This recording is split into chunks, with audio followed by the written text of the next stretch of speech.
of husbandry behavior. Husbandry is a fancy word for looking after animals in human care. Now the first thing you may notice Susan has in her hand is a stick with an orange ball on the end of it. That's called a target stick, and wherever that target goes, Flo will follow with her nose. So there you can see Susan leading her along with her target stick, and Flo will always try and keep her nose up against it.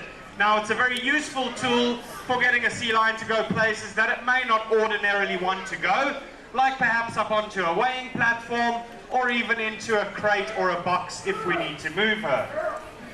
Now Susan will also do a few tactile behaviors. Tactile means touchy-feely, so she'll get nice and close to Flo and maybe give her a rub down. We can even get her to lay down on the target by putting it on the ground. There we go, nice belly slide. And Sue can give her a good rub, and there's Flo trying to give Sue a slap. No, you're not. So a good rub down, and at the same time what we're doing is we're checking Flo for any obvious signs of injury, any lumps, bumps or abnormalities. And if everything's okay, we'll blow a little whistle, which lets Flo know that she's performed her behavior correctly and she's about to receive a reward. Now that sort of training we call positive reinforcement. And that means that all the behaviors that the sea lions do correctly get rewarded, but any behaviors that they don't do correctly or any bold behavior is simply ignored. There's no negative aspect to the training, so we don't punish them if they're naughty. We simply ignore them until they get the behavior right. And if they don't want to participate in training, we don't force them to train. Alrighty, now Sue will show us in a second another behavior that we use with a target stick in conjunction with another tool that we call a shoe. So we pop the shoe in the front of the target in the front of the shoe, and as you saw there, Flo goes looking for it in the front. And this effectively serves as a sea lion muzzle and safely allows Susan to inspect her eyes and ears without the risk of being bitten. Now the reward that our sea lions are getting today is raw mackerel, and as you guys know, fish are full of sharp spines and bones, and these can sometimes poke them in the gums. So we need to be on top of their oral hygiene. We have a little command to get them to open their mouth as well, and Sue can have a look inside and make sure that everything is the way it should be and that it doesn't require a vet's further attention. Now little Flo here is a female, and at some point in her life she will become sexually mature and will produce a pup of her own. If we want to examine the pup inside her, we get her to lay down again, and this time we ask her to roll over, so that's where the slap comes from. And now Sue has access to her belly for around a minute until Flo gets bored. But this is long enough for us to get an ultrasound scanner, a portable ultrasound scanner, and do a scan on her developing pup. So we make sure we do these behaviors every day with the sea lions, just to make sure that they're sharp, so that if we need them one day, we're able to use them. And as you can see, all these basic health checks so far, we've done without having to catch her up in a net, or jump on top of her, or use dangerous chemicals or drugs to make her sleep. Alrighty, so we're going to pop little Flo back into her pen, and she'll show the last of her little behaviors, which is her ability to close the door behind herself when she goes into her pen. Now the reason why we pen them individually is, again, if we have a problem with an individual sea lion, we call it by name into its allocated pen, and our vet can then come and have a look at that individual. So let's give Flo a nice round of applause. Well done. And now we're going to meet Flo's mother. That's not Flo's mother, that's Bridget. There comes Flo's mom. Her name is Sienna. Now she's quite a bit bigger. She is mature. She's 9 years old. And she's also a very friendly sea lion, so you're going to get a nice big wave from Sienna. How are you doing? Excellent. Alrighty, now a lot of people visiting us here at Dublin Zoo confuse our sea lions with a very close relative of theirs. And this is a relative that is actually found along the coast of Ireland, and that is the seal. Now the common seal is quite common around Ireland, hence its name. But there are differences between the two, the first of which we'll point out in a second. We'll just get Sienna to swim off to the first island there. And what I want you guys to do is have a look On each side of her head, behind each eye, you will notice a little bump. You can all see that bump. Those little bumps are called earlobes, and those earlobes are used for listening with. Now they're quite unique to sea lions and also fur seals, but not to the common seal. You guys all see those little earlobes there? Now the common seal, as found along the coast of Ireland, they don't have these because they're a lot smaller and buried underneath a thick layer of fur. So you'll see they have a much smoother head in contrast to the sea lion. So that's one difference. The other difference is if we have a look at Sienna's front flippers, you'll see that they're quite big in proportion to her body. And there's Bridget just holding one out for you. Very large front flippers. And what we'll do is take her for a quick walk as well across the land. So you'll be able to see how a sea lion typically moves over dry land.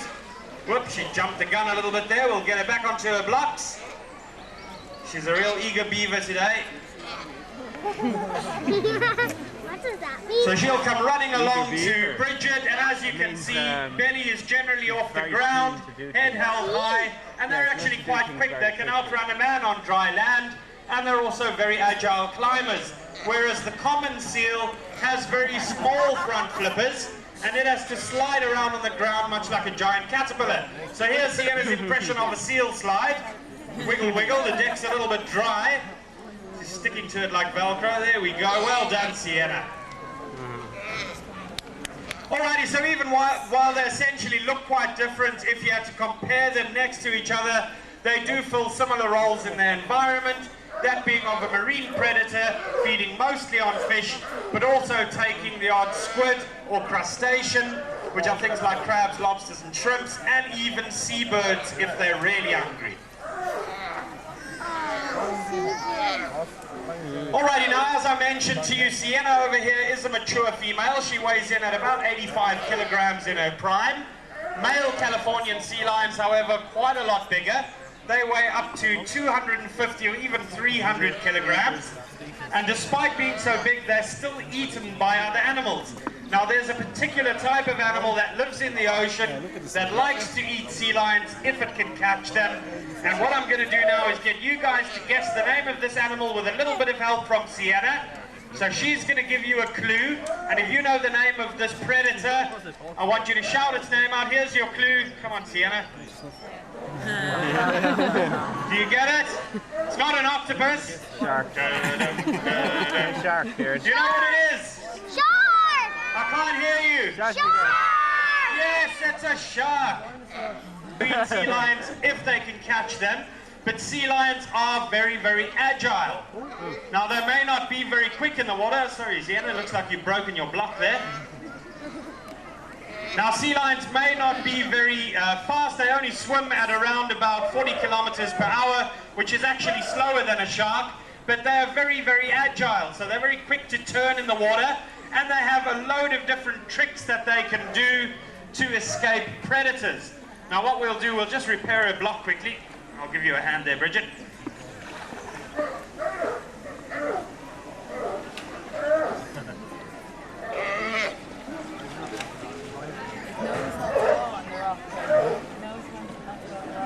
Right, yeah, so that's enough for her for today.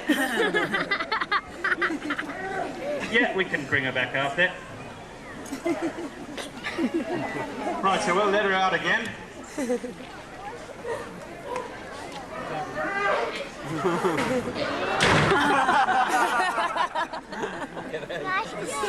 She doesn't want to go back in. All right, we'll call it a day for Sienna and bring Cassie out next. Now Cassie and Sienna incidentally both came to us from Longleat Safari Park in England. So they weren't born here, but they're actually not related either. Now Adam's going to be training Cassie. Just one. But what we'll do now is get her up onto the cylinder on my left and demonstrate to you a little bit of the power that they have in those front flippers. They're very quick on the turn and very quick to build up a massive amount of speed, enough to launch quite high out the water. So we'll get Adam to hold that target stick up as high as he can. and we'll see if she can touch it. Hey, there we go. Give her a little round of applause. That's some amount of power that they can build up over a very short distance. With a little bit more distance and more depth of water, they quite comfortably leap up to 20 foot out of the air. Now, if they're under pressure from a predator, they would be leaping out of the water and they'd be jinxing to the right and to the left, essentially swimming circles around a shark until it eventually gives up and finds something a bit lazier to hunt. The only way sharks really successfully hunt sea lions is to catch them by surprise. Alrighty, so that's a very major threat to sea lions in the wild, but one which is far more sinister already got to the their face. food. One that is actually far more sinister is one that's caused by us humans, and that is pollution.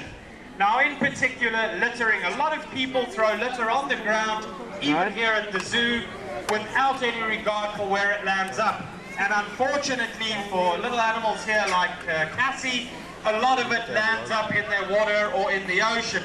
Now you can imagine a shiny sweet wrapper floating around in the water to a marine predator that eats fish. It looks like a little fish. So they swallow it, and very often it just passes right out the other end without a bother.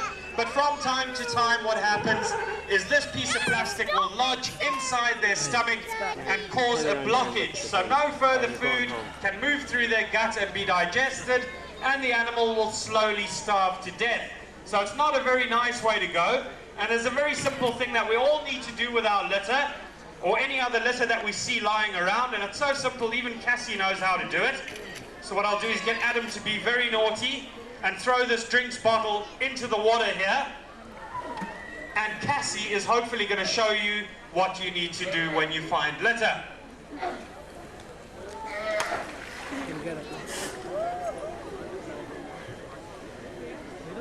There we go. You missed. There we go. Nice round of applause for Cassie. It's as simple as that, guys, and if she can do it, so can all of us. Alrighty, now I'm going to say goodbye to you at this point. We are going to be taking another sea lion out afterwards for a little bit of basic training. His name is Mario. He came to us from Belfast Zoo, and as soon as Adam is done with Cassie, he'll be taking Mario out for a little cameo appearance. But in the next 5 or 10 minutes, just to let you know, I will be feeding the penguins. They're right behind the sea lions, so do join me there if you like. Otherwise, enjoy the rest of your visit, and I hope we see you all again soon. Thank you. Bye-bye.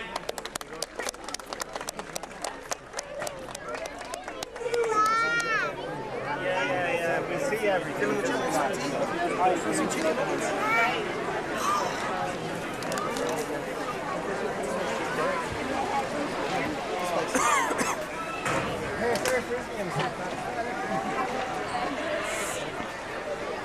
Sam was talking about everybody else doing